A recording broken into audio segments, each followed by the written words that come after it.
यानी 17 मार्च की रात 8:30 बजे नागपुर में हिंसा भड़क उठी। पथराव, आग, धुआं, धधकती हुई गाड़ियां और देखते ही देखते पूरा शहर जल उठा। नागपुर में हालात तनावपूर्ण हैं। 40 से ज्यादा गाड़ियों को आग के हवाले कर दिया गया है। पुलिसकर्मी समेत 18 लोग घायल हैं। पुलिस ने कर्फ्यू लगा दिया है और अब तक 55 से ज्यादा लोग गिरफ्तार कर लिए गए हैं। हर तरफ पुलिस बल मौजूद है और अभी भी कार्रवाई जारी है। रात से जो खबरें आप सुन रहे हैं उसके मुताबिक विश्व हिंदू परिषद ने औरंगजेब की कब्र ढाने की मांग की और मुगल बादशाह का पुतला फूका। इसके बाद दूसरे समुदाय के लोग आ गए, उन्होंने पथराव किया और तोड़फोड़ शुरू हो गई। लेकिन इस हिंसा की सच्चाई ये नहीं है। सच्चाई वो है जो मीडिया और प्रशासन आपसे छुपा रहा है। कल यानी 17 मार्च को जब महाराष्ट्र के कई जगह पर बजरंग दल और वीएचपी प्रदर्शन कर रहे थे, तभी नागपुर के प्रदर्शन में औरंगजेब की तस्वीर के साथ साथ उस चादर को भी जलाया गया जिस पर कुरान की आयतें लिखी हुई थी। मीडिया और प्रशासन ये कहकर गुमराह कर रही है कि कुरान जलाने की अफवाह के बाद हिंसा शुरू हो गई। प्रदर्शन में सिर्फ औरंगजेब का पुतला जलाया गया था, जबकि वायरल वीडियो में साफ देखा जा सकता है कि कुरान की आयतों वाली चादर जलाई जा रही है, उस पर डंडे मारे जा रहे हैं।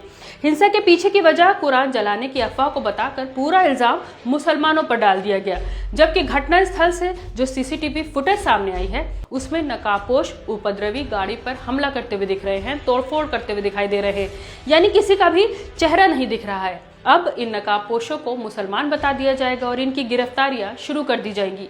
दरअसल इस हिंसा की तैयारी कई दिन से चल रही थी। नफरती बयानबाजी के जरिए लोगों को उकसाया जा रहा था और हिंसा के बाद भी अभी मामला शांत नहीं हुआ है, क्योंकि इनकी प्लानिंग कुछ और ही है।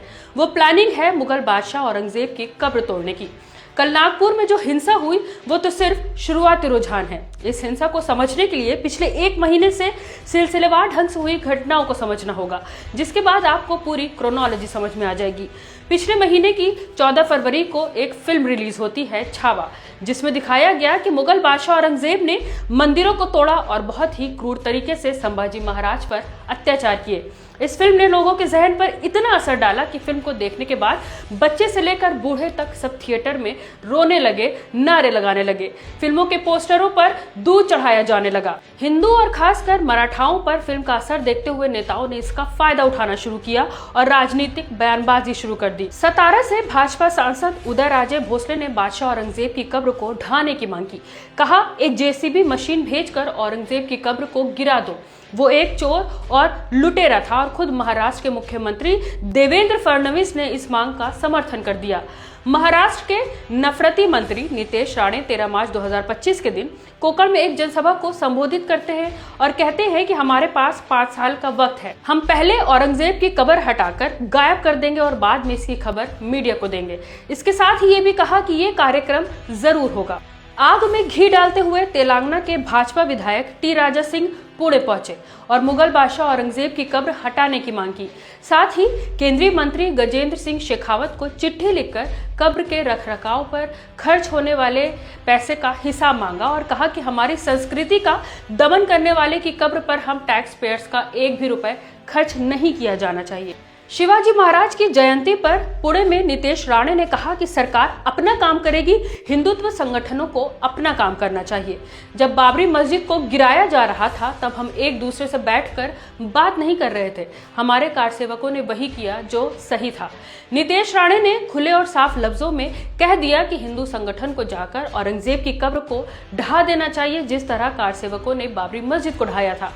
औरंगजेब की कब्र हटाने की मांग को लेकर कल यानी सोमवार 17 मार्च को विश्व हिंदू परिषद और बजरंग दल ने महाराष्ट्र के अलग अलग हिस्से में विरोध प्रदर्शन किया और साथ ही ये चेतावनी दी कि कब्र नहीं हटाई गई तो इसका भी हश्र बाबरी मस्जिद जैसा होगा। हिंदू संगठन छत्रपति संभाजी नगर जिले में मार्च करेंगे और कब्र को ध्वस्त कर देंगे, यानी कब्र पर हमला करके उसे जबरदस्ती तोड़ देंगे, जिस तरह बाबरी मस्जिद को तोड़ दिया था।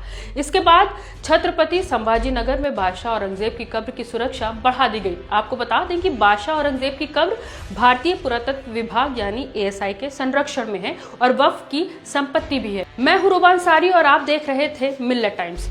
इस हिंसा के पीछे किसे जिम्मेदार माना जाना चाहिए? वो फिल्म जिसने इतिहास में हुई घटनाओं को अधूरे तरीके से दिखाया, या फिर वो नेता जिन्होंने फिल्म के बहाने 400 साल पुराने मुद्दे पर राजनीति की दंगे भड़काने वाले भाषण दिए और लोगों को दंगों के लिए उकसाया?